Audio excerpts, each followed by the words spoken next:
Halo, bertemu kembali dalam suasana yang sukacita. Di sini saya boleh bersantai untuk dalam perjumpaan dengan kita sekalian tentang masih di sekitar firman Tuhan pada hari Minggu kemarin. Sebelum itu mari kita berdoa untuk memahami firman Tuhan ini. Allah Bapa di dalam surga, berikan kami hikmat untuk mengetahui pesan-pesan firman Tuhan yang tersirat dalam Alkitab ini. Biarlah Tuhan memberkati dan kami dapat memahami dengan baik setiap makna firman ini. Dalam nama Yesus Kristus kami berdoa. Amin.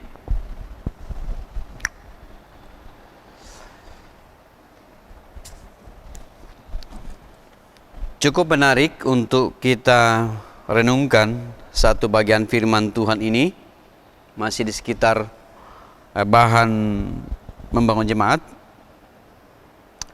Dalam Matius 13 ayat 8 saya akan membacakan.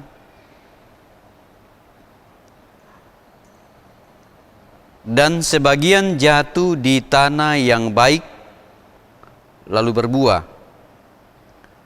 Ada yang 100 kali lipat, ada yang 60 kali lipat, ada yang 30 kali lipat. Satu perumpamaan yang cukup populer dalam Alkitab, Yesus mengajar orang-orang dan juga para muridnya dengan menggunakan perumpamaan seorang penabur atau menabur. Ada 4 yang tersirat dalam perumpamaan ini. Benih yang jatuh di jalanan, kemudian datang burung-burung untuk menghabiskannya, tidak ada yang tersisa. Kemudian ada yang sebagian jatuh di batu-batu. Kemudian berikutnya ada yang jatuh di semak duri. Dan yang satu ini jatuh di tanah yang baik atau tanah yang gembur. Berbicara tentang soal penabur, dalam bahasa Toraja penabur itu tomangambok. Tentu menabur itu ada tempat untuk menabur yang disebut dengan pesemaian. Dalam bahasa Toraja juga disebut pantaanakan. Nah ini tahu manta anak. Nah di patuo tu tak anak namanya di tanan kenalan di atunna. Setiap orang yang memilih pesemaian pasti mencari tanah yang gembur, bukan tanah yang kurus, tanah yang tidak subur, tetapi adalah tanah yang gembur. Setiap pesemaian pasti dibersihkan lebih dahulu. Yang kelihatan hanyalah tanah yang gembur dan harus diratakan. Jadi diratakan supaya benih nanti itu akan merata juga. Dan saya juga pernah melakukan itu karena saya juga pernah hidup di kampung bersama keluarga, dan sangat menentukan bahwa pesemaian atau pantaanakan itu sangat menentukan kualitas tanaman padi yang akan segera ditanam. Jadi yang pertama pesemaian itu adalah tanah yang subur, kemudian yang kedua adalah dibersihkan, kemudian diratakan, lalu kemudian air dijernihkan untuk ditabur benih. Saya kira semua harapan para petani persemaiannya akan menghasilkan benih yang sehat, benih yang akan tumbuh dipindahkan ke sawah. Sama dalam kehidupan kita sebagai seorang yang percaya bahwa persemaian itu adalah di mana benih tumbuh subur, berbuah, dan hasilnya baik. Bisa dibayangkan bahwa bagaimana mungkin benih itu bisa tumbuh ketika ditabur di tempat jalanan dan tidak subur, atau di tempat yang batu-batu, atau di tempat belukar duri. Pasti semuanya konyol. Bisa dibayangkan hasilnya tidak akan ada.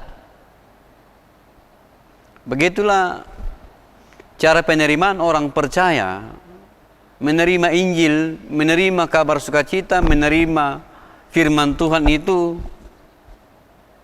Tiga bagian ini adalah sebuah hal yang malapetaka. Di jalanan, di batu-batu, dan di dalam belukar duri.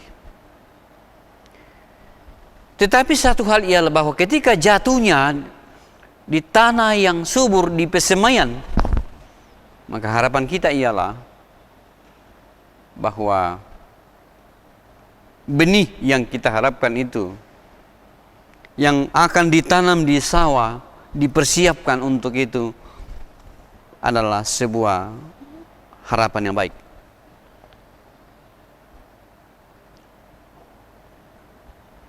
Sama dalam kehidupan kita sebagai seorang yang percaya,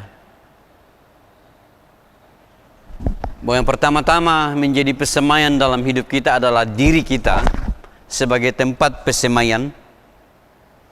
Firman akan jatuh dalam hidup kita. Kita bersihkan hati kita dulu. Ya, kita bersihkan hati kita, kemudian kita jernihkan airnya supaya benih bisa kelihatan merata.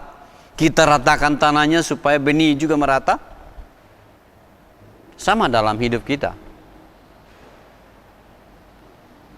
Supaya benih itu tumbuh dengan baik, penerimaan firman Tuhan itu mendarat pada diri kita, maka kita harus memilih diri kita sebagai tempat persemaian. Kita harus belajar untuk membersihkan diri kita. Jadi firman Tuhan atau benih firman Tuhan itu tidak bisa tumbuh dengan baik dalam diri kita kalau tidak ada pembersihan persemaian.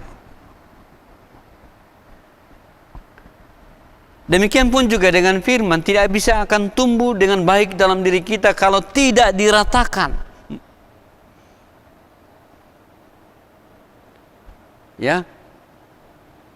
Sama dengan juga kitab Yesaya. Luruskanlah jalan bagi Tuhan.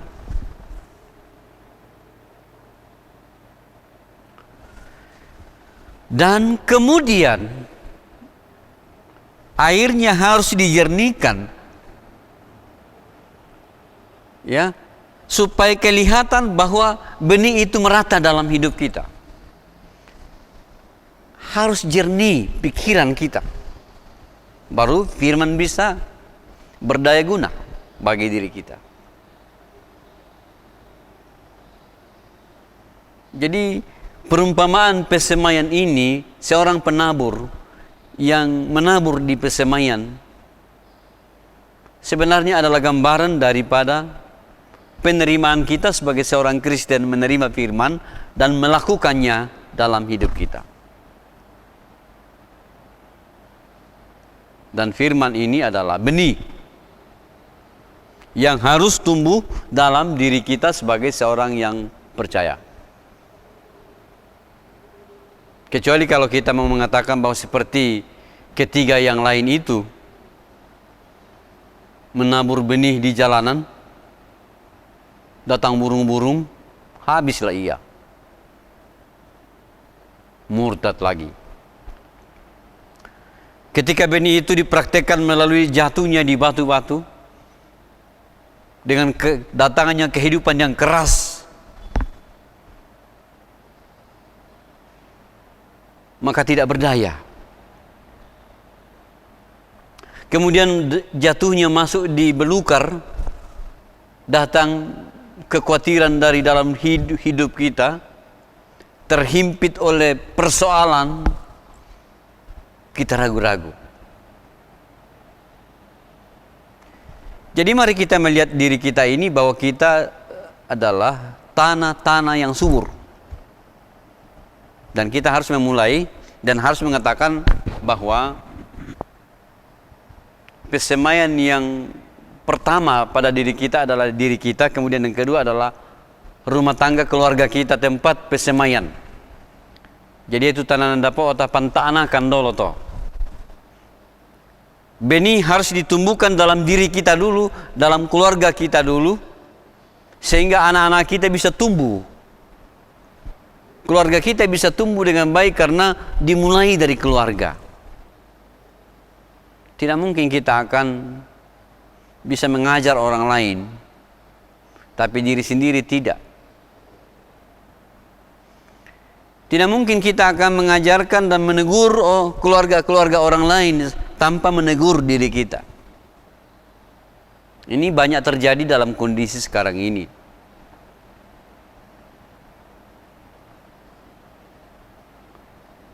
Jadi mari kita jadikan keluarga dan rumah tangga kita, ada ayah, ada ibu, ada anak, ada cucu, ada semua dalam keluarga, sebagai tempat persemaian yang konkret.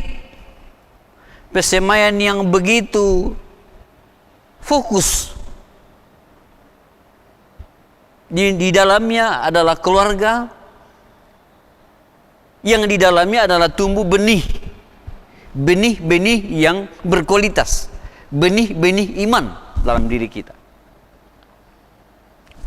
Tapi yang penting diperhatikan adalah bahwa kita harus membersihkan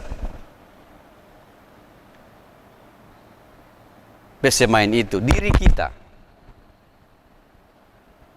Baru bisa benih itu bisa tumbuh menjadi bibit unggul.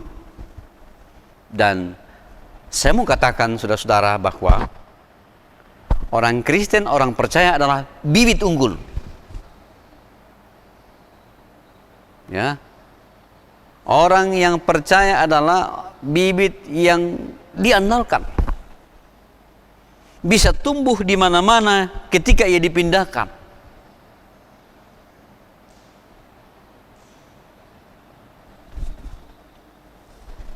Nah, saudara yang sama dikasihi Tuhan Yesus Kristus.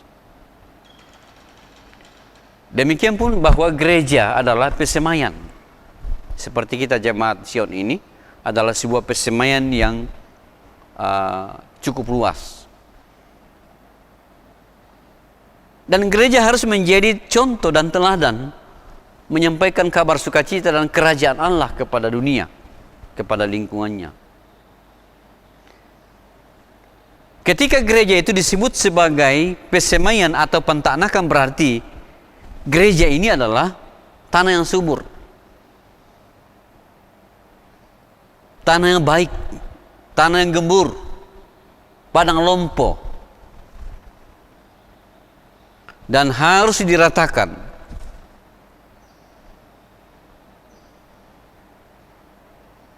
Gereja sebagai simbol persemaian berarti bahwa harus ada rata. Artinya, tidak ada seorang yang bisa mengatakan bahwa akulah yang punya gereja ini. Semua rata sama. Seperti pesemayan, seperti pantanakan di pamarante dolonani mintu banne malerko. Dan harus dialiri dengan air yang jernih. Gereja Toraja, Jemaat Sion harus dialiri dengan air yang jernih. Apa itu air jernih di sini? Adalah firman Tuhan, Yesus Kristus sebagai air yang jernih. Nah, saudara-saudara yang sama dikasihi Tuhan Yesus Kristus.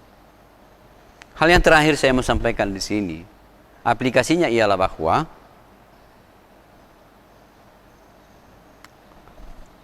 apakah kita sebagai seorang yang percaya ini menjadi penabur yang baik? Apakah kita sebagai orang yang percaya ini menjadi tanah gembur yang baik? Apakah kita punya hidup dalam keluarga, dalam masyarakat, dalam gereja di sini, kita olah pesemayan itu dengan baik?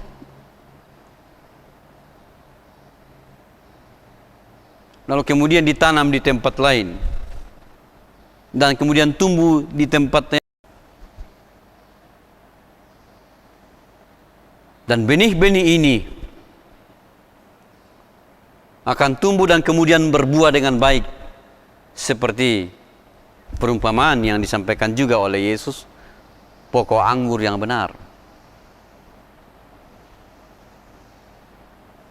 yang mau berbuah semakin dibersihkan, semakin disiangi, kemudian berkali lipat, seperti firman tadi, ada yang 100 kali lipat, ada yang 30 kali lipat, dan sebagainya, dan berlipat-lipat, tak terhitung ketika Tuhan menyatakan kepada kita. Dan akhirnya pesan moral yang mau disampaikan di sini, pesan sosial, ialah bahwa jadilah benih yang tumbuh di tengah-tengah dunia ini. Dan firman Tuhan sebagai benih, kita akan tanamkan di dalam hati kita, dalam keluarga kita, sebagai pesemayan, sebagai pantanakan, dan kemudian kita keluar dengan yang lebih luas lagi sebagai jemaat, sebagai masyarakat, dan dalam kehidupan kita. Tuhan Yesus memberkati kita sekalian.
Mari kita berdoa untuk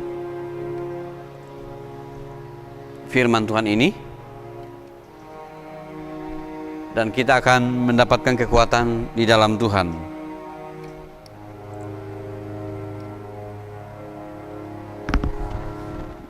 Ya Tuhan Yesus Kristus, terpujilah nama-Mu, dan firman ini akan memberikan kami dorongan supaya kami tetap menjadi tanah yang subur, tanah yang memberi hasil, tanah yang akan memberikan buah, dan orang-orang pilihan Tuhan adalah benih-benih yang unggul. Biarlah kami terus membersihkan hati kami dan pikiran kami. Biarlah kami ratakan semua dalam hidup kami, tidak dengan berbukit-bukit dan berlembah-lembah. Dan biarlah kami selalu digenangi oleh air yang jernih, sehingga benih firman Tuhan terus tumbuh pada diri kami. Dan ketika itu, ya Tuhan, kami akan terus berbuah. Saya mau berdoa Tuhan, dan kiranya seluruh warga jemaat dalam keluarga dan rumah tangganya masing-masing, mereka berbuah dengan lebat, karena dasarnya ialah benih-benih yang sehat tumbuh,